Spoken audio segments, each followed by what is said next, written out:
What is going on, beautiful people? I am Lee Hammett, the diagnosed self-aware narcissist known as mental illness, and welcome to another episode of A Narcissist Explains. In today's episode, we're going to be talking about defiance and how narcissists hate authority figures and being told what to do. Stay tuned, like and subscribe. Thank you so much.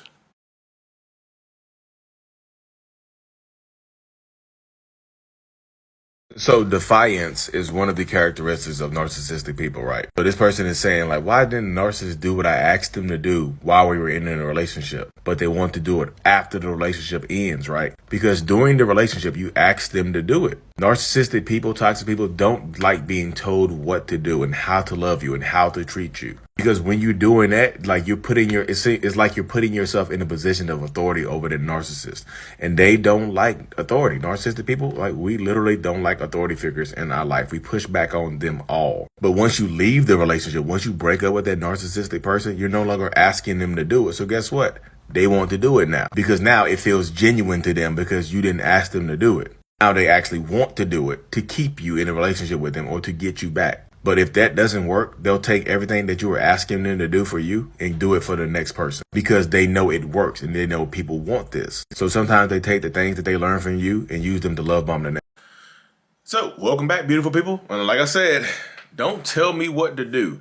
Don't tell your narcissistic partner or significant other or ex what to do. I know y'all see Water Bottle Kingdom right here. I drink a lot of water while I'm sitting right here at my desk and whatnot. But yeah, so you see y'all, narcissists, toxic people, whomever you're speaking about, do not like to be told what to do. I know defiance isn't listed in the DSM-5, I don't think. Is it?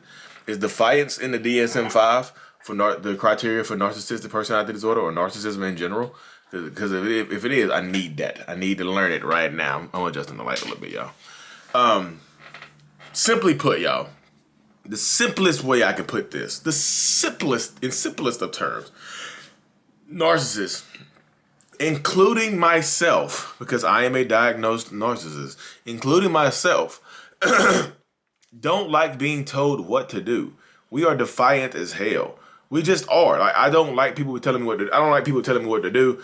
I don't like people telling me, how to live my life. I don't like people giving me orders or having bosses. None of that stuff applies. Yeah, I hate it. It just makes me feel like less than. It's like when you growing up as a narcissistic person, when you growing up, not as a narcissistic person, when you're growing up, like I just remember always being denied things that I wanted.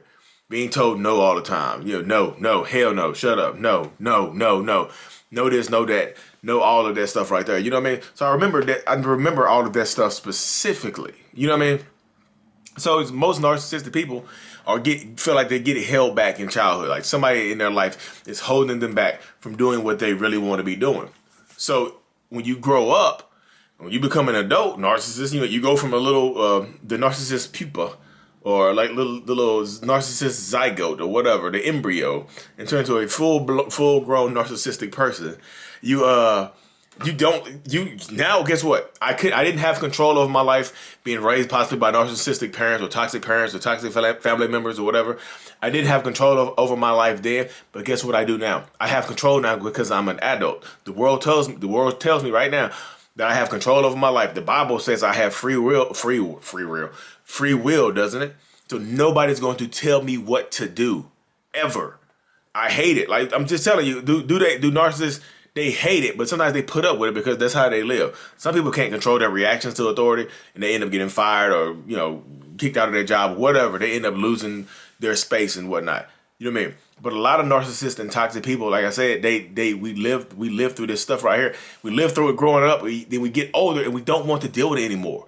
I don't want anybody telling me what to do. I don't want anybody telling me how to love you. I don't want anybody telling me how to do my job. I'm just telling you, narcissistic people typically, that's why you see a lot of narcissists, you see quite a few narcissistic people that become successful and they do entrepreneurship and things like that because now you don't have a boss. Now you're your own boss. But guess what? You hate yourself too, don't you? I'm just joking. A lot of narcissists, it's not that we hate ourselves, it's that we just don't, feel like we're not enough, like we're not deserving of things. But just me speaking for myself in particular. But that's how it goes though, y'all. When you're dealing with narcissists, toxic people, or whoever, that's the mindset.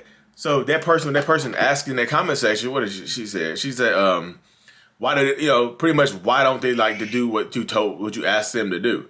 She said, bum, bum, bum. Why do narcissists do everything you ask them to do, but after the relationship is over? Because like I said in my YouTube short, now you're not asking them to do it. Now you're no longer an authority figure. Now, because the narcissist sees themselves as the authority in the relationship is over right now. So you are your own authority. The narcissist has become their own authority. So now I need the authority back over you. You remember? I told you narcissists think they own people, so they need that authority back over you. So what do you want? What do you really want? You don't have to tell us what you want because we already know what you want. We're just not doing it because you asked us to do it. Can you treat me better? No. Leave. That's why they would rather you leave than to acquiesce to your response. You know what I mean? They'd rather you leave than to sit there and open your mouth and just agree with them. Just say, they would rather you leave the house and whatnot, or you just shut the hell up as opposed to just doing what you asked. And tone is irrelevant when it comes to narcissists. A lot of narcissists are going to try to jump on your tone regardless of what the tone is to try to distract you and throw you off. But tone can be irrelevant. But watch your tone. Don't want to go with a loud tone. You want to give them a reason to say something to distract you from the point at hand, do you? So you don't want to do that. So a lot of narcissistic people get caught up in this. I'm just telling you, a lot of people get caught up with narcissists and trying to tell them what to do, trying to adjust their lives. It gets to it. It's an unwinnable battle, y'all. Unless you have some type of leverage over a narcissist or some type of power and control over them, it's pretty much a damn near unwinnable battle against that person, trying to get them to do what you want them to do. You were just asking things. Sometimes you were asking for the bare minimum. Hey, can we go out more? Can we be more affectionate? Can we be more this? Can we be more that? And they'll just tell you, no, I'm busy. I'm working. Why don't you tell me you love me? Can you tell me you love me more? No, I love you by being here. I'm telling you. They'll just push back on it. But guess what? When you leave the relationship or they leave you, now it's two separate entities. You're two separate authorities now. You have your own authority over yourself. The narcissists, they still feel like they have authority over your life because they feel like they own you, but you're not listening to them now. Now you went no contact. Now you've cut them off. Now you've blocked them on everything. So now, of course, they're going to do what you asked them to do before, right? You going, hey, can we do, hey, you want to take that trip? Remember that trip we were planning 10 years ago? Let's do it. I already booked the flight. They'll try to force you into doing it. You see how they'll force you into doing stuff that you wanted to do. Now here you go. I took them back because they were telling me everything that I wanted to hear. And they were doing everything I had asked them to do before. But open your mind and see that point that you didn't have to ask them to do it anymore. They already knew it and they just didn't want to do it because they didn't want you telling them what to do. They see you as less than. You're not an authority figure in a narcissist's life. They are the authority figure over you in their minds. In our minds, we feel like we are the authority figure over you. You know what I mean? So that's why I say you have to take your own. That's why when I tell people to take your power back, that's what I mean. Take back authority over your own life and your own existence. Because right now, that narcissist, toxic person, or whomever thinks that they have the authority over you. Just point blank period. They think they have the authority over you. They think they have the power over you. So that's why I say take back your power. That's what I mean when I say that. It's not subtle. It's straight to the point. Take back your damn power because you deserve it and you need it. Correct? You deserve this power. It's your life. It's your life. But again, to wrap this up, y'all, if they start doing everything that you ask them to do once the relationship is over and you still don't come back to them, you don't fall for the trap, you don't take the damn bait, you know what I mean? You don't take the bait, they'll do it for somebody else.